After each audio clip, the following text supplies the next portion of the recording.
नमस्कार, जय जोहार। आप देख रहे हैं नॉन स्टॉप छत्तीसगढ़। अगर आप हमारे YouTube चैनल पर नए हैं तो चैनल को सब्सक्राइब कीजिए तथा बेल आइकन के बटन को प्रेस कर ऑल नोटिफिकेशन को ऑन करिए ताकि इस तरह रोजाना प्रादेशिक समाचार हम सबसे पहले आप तक पहुंचाते रहे। तो चलिए सबसे पहली बड़ी खबर से शुरुआत करें, जहां पर छत्तीसगढ़ के मुख्यमंत्री जो है ट्रैक्टर लेकर खेत पर उतर चुके हैं। आपको बता दें कि छत्तीसगढ़ के रायपुर स्थित इंदिरा गांधी कृषि विश्वविद्यालय परिसर के खेत में मुख्यमंत्री भूपेश बघेल ट्रैक्टर लेकर निकल चुके थे। उन्होंने खेत की जुताई करने के साथ ही वहां लौकी, कुमड़ा और तोरई के बीज भी लगाए हैं। इसके साथ ही धान की भी बुआई की है। मौका था कि अक्षय तिहार और माटी पूजन दिवस का।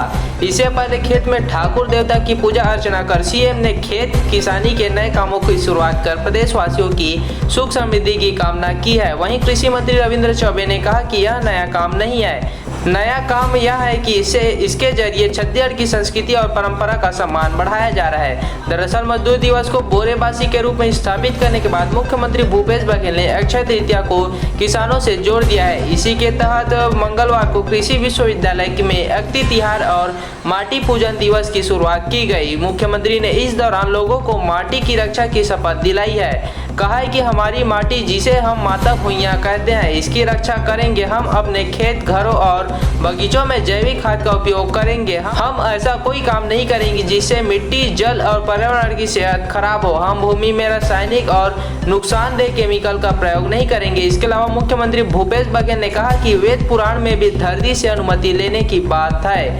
किसान उसी परंपरा को आगे बढ़ा रहे हैं। जमीन को संभाल कर रखना है। इस जमीन ने रासायनिक खाद को एक समय तक पचाया है, लेकिन अब अधिक हो गया तो वह फसलों में आ गया है। उसका असर हमारे स्वास्थ्य पर पड़ रहा है। सीधी सी बात है कि हम धरती की सेवा करेंगे तो मानव समाज की सुरक्षा होगी। उन्होंने कहा कि सिर्फ धर्म की जय हो, अधर्म का नाश हो, गौ माता की जय हो कहने गौ माता की जय नहीं होगी। उसके लिए गौ माता की सेवा करनी होगी। चारे, पानी, इलाज और छाया की इंतजाम करना होगा।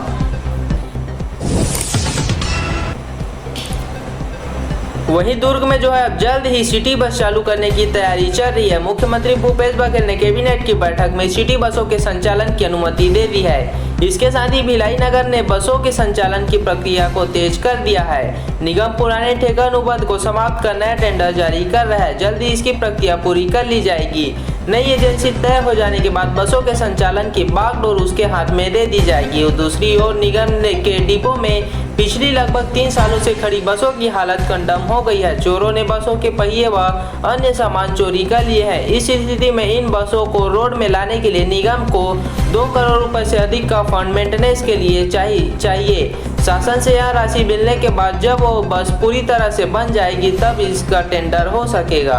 वहीं भिलाई नगर निगम के आयुक्त प्रकाश सर्वे ने हमारी टीम से बातचीत में बताया कि जल्द ही सिटी बस की सुविधा शुरू हो जाएगी। इसके लिए पुरानी ठेका कंपनी का टेंडर रद्द कर दिया जा रहा है। इस ठेका कंपनी को 70 सिटी बसें खरीद कर साल 2015 में दी गई थी। इनमें से एक भी बस जल गई है। पिछले 2-3 सालों से 69 बसें कोरोना संक्रमण के चलते डिपो में खड़ी थी। कई सालों से खड़े होने से इनकी हालत कंडम हो गई थी, इसलिए इनके मेंटेनेंस में 2 करोड़ रुपए का खर्च आ रहा है। राज्य सरकार को इसका प्रस्ताव भेजा गया है। मंजूरी मिलते ही इनका मेंटेनेंस कराया जाएगा। इसके बाद टेंडर जारी कर नई एजेंसी को संचालन का कार्य सौंपा जाएगा। वहीं छत्तीसगढ़ में सिर्फ 0.6% के पास जो है रोजगार नहीं है। आपको बता दें कि देश में सबसे कम बेरोजगारी दर के मामले में छत्तीसगढ़ दूसरे स्थान पर है। बीते दिनों centre for monitoring Indian economy ने अप्रैल महीने का आंकड़ा जारी किया है। इसके मुताबिक अप्रैल 2022 में छत्तीसगढ़ में बेरोजगारी दर 0.6% रही है। मार्च में भी इसी दर के साथ छत्तीसगढ़ देश में सबसे कम बेरोजगारी दर वाला राज्यों में शीर्ष पर था। इस बार एक पायदान नीचे खिसक आया है। हिमाचल प्रदेश इस पर 1 नंबर पर है।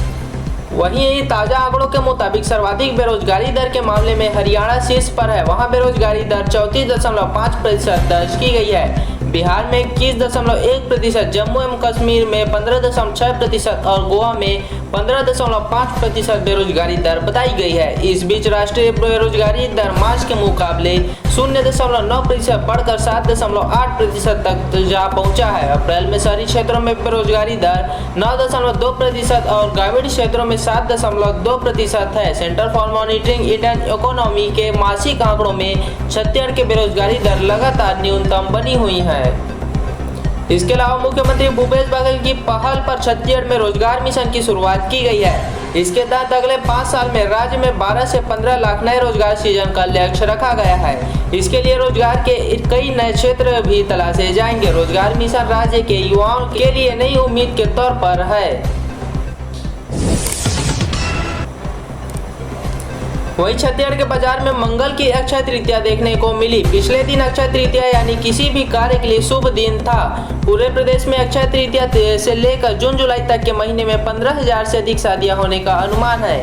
कारोबार और शुभ मुहूर्त में शादियों की शुरुआत अक्षय तृतीया के साथ होने जा रही है। साल 2020-2021 कोविड के संकट काल में बीता, मगर अब थोड़ी राहत है। ये राहत अक्षय तृतीया के साथ बाजार के लिए बूस्टर डोज साबित हो सकती है। इसका बड़ा कारण ईद भी है। पिछले करीब 1 सप्ताह से रायपुर के बाजार में खरीदारों की भीड़ उमड़ी है। गोल बाजार, पंडरी, कपड़ा मार्केट, फाफाडी, आमापारा, संतोषी नगर, टाटीबंध जैसे हिस्सों के हर छोटे बड़े मार्केट में लोगों ने जमकर शॉपिंग की है। ऐसे में अनुमान है कि प्रदेश में आने वाले 2 महीनों में 3,000 करोड़ से अधिक का कारोबार हो सकता है। इसके अलावा आपको बता दें कि छत्तीसगढ़ चैम्बर ऑफ कॉमर्स के प्रदेश अध्यक्ष अमर परवानी बताते हैं कि हर सेक्टर में लोगों को परचेस पावर देखने को मिल रही है। 2 सालों बाद हम इस तरह के मार्केट बूम महसूस कर रहे हैं। कपड़े, इलेक्ट्रॉनिक्स और गाड़ियों समेत सभी मार्केट एरिया में लोगों ने खरीदारी की है।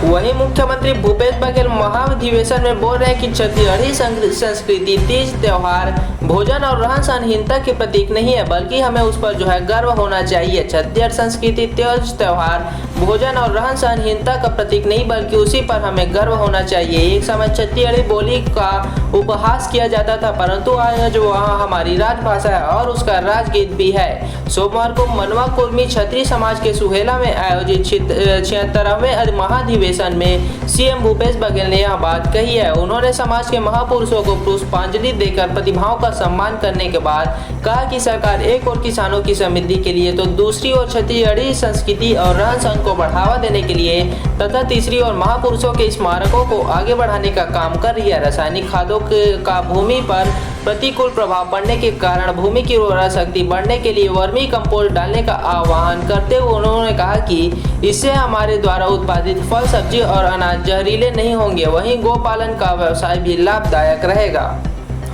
इसके अलावा उन्होंने बताया कि 8 साल पुराने कुम्हारी बांध का टेंडर स्टील की कीमत पर वृद्धि होने के कारण टेंडर निरस्त हो गया है। सीएम ने क्षेत्र के किसानों को आश्वासन दिया कि कुम्हारी बांध की मांग को पूरा कर कुर्मी समाज के पूर्व केंद्रीय अध्यक्ष स्वर्गीय राम कुमार सिरमौर को सही मायने में श्रद्धांजलि देंगे।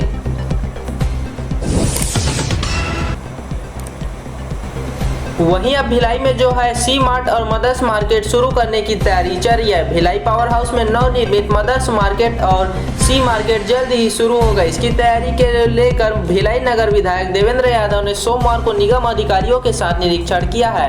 उन्होंने कहा कि भिलाई के इस सी मार्ट को ऐसा सी मार्ट बनाना है जो प्रदेश का सबसे खास और बेहतरीन हो। विधायक ने कहा कि इसे जल्द से जल्द शुरू किया जाएगा, जो भी कमियां हो तो उसे तुरंत दूर किया जाए। देवेंद्र ने कहा कि यह मुख्यमंत्री भूपेश बघेल की महत्वाकांक्षी योजना है, इसे जल्द से जल्द शुरू करना हमारा लक्ष्य होना चाहिए। उन्होंने कहा कि पूरा मार्केट बनकर तैयार है, इसमें जो सामने के हिस्सों का काम बाकी है उसे जल्द से जल्द पूरा करें। पूरे मार्केट की अच्छे से सफाई कराएं। मदर्स मार्केट की तरह ही सी मार्ट को भी महिला को ध्यान में रखते हुए बनाएं। यहाँ महिलाएं अपने समूह द्वारा उत्पादित प्रोडक्ट अच्छे दाम में बेच सकेंगी। उन्होंने कहा कि सी मार्ट कैंपस को पूरी तरह से तैयार करने के साथ ही उसमें आकर्षक फॉल सीलिंग लगाए जाएंगे। इसके अलावा विधायक ने बताया कि मदर्स मार्केट और सी मार्केट के साथ यहां पर चौपाटी भी बनाई जाएगी। इसके लिए इंफ्रास्ट्रक्चर का काम शुरू हो गया है। यह पूरा कैंपस जल्द ही महिलाओं को सौंप दिया जाएगा। चौपाटी में भी जो चाट, गुपचुप, फास्ट फूड व छत्तीसगढ़ी व्यंजनों की दुकानें लगेंगी वह महिलाओं को ही दी जाएंगी। वहीं बीजापुर में फेरे से पहले बाल विवाह को रोक दिया गया है। छत्तीसगढ़ के बीजापुर जिले के एक नक्सल प्रभावित गांव पहुंचकर प्रशासन की टीम ने फेरे से पहले बाल विवाह को रुकवा दिया है। प्रशासन को जानकारी मिली थी कि गांव में अक्षय तृतीया के मौके पर एक किशोरी का परिवार वाले बाल विवाह करवा रहे हैं। वह जानकारी मिलते ही महिला एवं बाल विकास की टीम मौके पर पहुँच गई, जिन्होंने शादी रुकवा दी। वहीं घराती और बाराती दोनों पक्षों को बाल विवाह न करवाने की समझाइश दी गई है। प्रशासन के दखल के बाद बारात को वापस लौटना पड़ा है। जानकारी के मुताबिक भोपालपट्टनम ब्लॉक के नक्सल प्रभावित अर्जुनपल्ली गांव में शादी की सारी तैयारियां हो चुकी थी। बारात भी दुल्हन के घर पहुंच गई थी। दोनों पक्षों की तरफ से शादी की विभिन्न तरह की रस्म भी अदा की जा रही थी। इस बीच महिला एवं बाल विकास विभाग की टीम ने गांव में अचानक दबिश दे दी, जिसके बाद दुल्हन के परिवार से दुल्हन का आईडी कार्ड मंगाया गया। जांच पड़ताल के बाद पता चला कि दुल्हन की उम्र 18 साल से कम है। फिर प्रशासन की टीम ने कार्रवाई करते हुए उन्हें फौरन रुकवा दिया। फिर घराती और बाराती दोनों पक्षों को बाल विवाह कानून के बारे में बताया गया। प्रशासनिक अमले ने दुल्हन के परिजनों को समझाइश दी कि किशोरी की बालिग होने दिया जाए, इसकी पढ़ाई करवाई जाए। इधर अधिकारियों का कहना है कि बाल विवाह को रोकने लगातार लोगों को जागरूक किया जा रहा था। इसी के अपूर्व परिणाम रहा कि कुछ लोगों ने बाल विवाह को कुरीति मानते हुए तत्काल हमें सूचित किया, जिसके बाद बाल विवाह रोका जा सका। वहीं भिलाई के रामनगर में पुलिस चौकी की मांग हो रही है। आपको बता दें कि सुपेला थाना अंतर्गत वार्ड 26 रामनगर क्षेत्र में बढ़ती आपराधिक गतिविधियों मोहल्ले वासी परेशान हैं। इसे लेकर यहां पार्षद रिकेश सेन ने डीजी अशोक जुनेजा से मुलाकात करके ज्ञापन सौंपा और पुलिस चौकी खोले जाने की मांग की है। डीजी ने उनकी मांगों पर संज्ञान लेते हुए मांग पत्र को शासन स्तर पर रखने का आश्वासन दिया है। पार्षद रिकेश सेन का कहना है कि रामनगर क्षेत्र में लगातार आपराधिक घटना घट रही है। बार-बार शिकायत के बाद भी पुलिस ध्यान नहीं दे पा रही है। इससे अपराधियों का मनोबल बढ़ता जा रहा है। यहाँ आपराधिक घटनाएं भी बढ़ गई हैं। वार्डवासियों में भी इसे लेकर काफी आक्रोश है। वह यहाँ चौकी खोलने की मांग को लेकर सड़कों पर भी उतर चुके हैं। इसी को लेकर वह सोमवार को पुलिस महानिदेशक छत्तीसगढ़ से मिले और उन्हें वार्ड की समस्या से रूबरू कराया। उन्होंने पुलिस महानिदेशक को बताया कि रामनगर काफी घनी बस्ती वाला क्षेत्र है। यहाँ 10 से अधिक ऐसे स्थान है जहाँ पर आपराधिक किस्म के लोग अड्डा जमा कर बैठ रहे हैं। वह वहीं से बैठकर आपराधिक गतिविधियों को अंजाम देते हैं। पुलिस महानिदेशक जुनेजा को ने आश्वासन दिया कि वह जल्द कोई बड़ा निर्णय लेंगे। वहां पर अपराधियों की धरपकड़ शुरू की जाएगी। पुलिस चौकी के सर्वे के लिए जल्द टीम जाएगी। तो आज की खबर के सिलसिले को यहीं पर विराम करते हैं। मिलते हैं अगले वीडियो के साथ। अगर आपको यह वीडियो अच्छा लगा तो वीडियो को लाइक करें, कमेंट करें तथा शेयर करना बिल्कुल ही ना भूलें। साथ ही चैनल को सब्सक्राइब कर बेल आइकन के बटन को प्रेस कर ऑन नोटिफिकेशन को ऑन कर लीजिए, ताकि इस तरह रोजाना प्रादेशिक समाचार को हम सबसे पहले आप तक पहुंचाते रहे। धन्यवाद। जय जोहार, जय छत्तीसगढ़। मिलते हैं अगले वीडियो के साथ।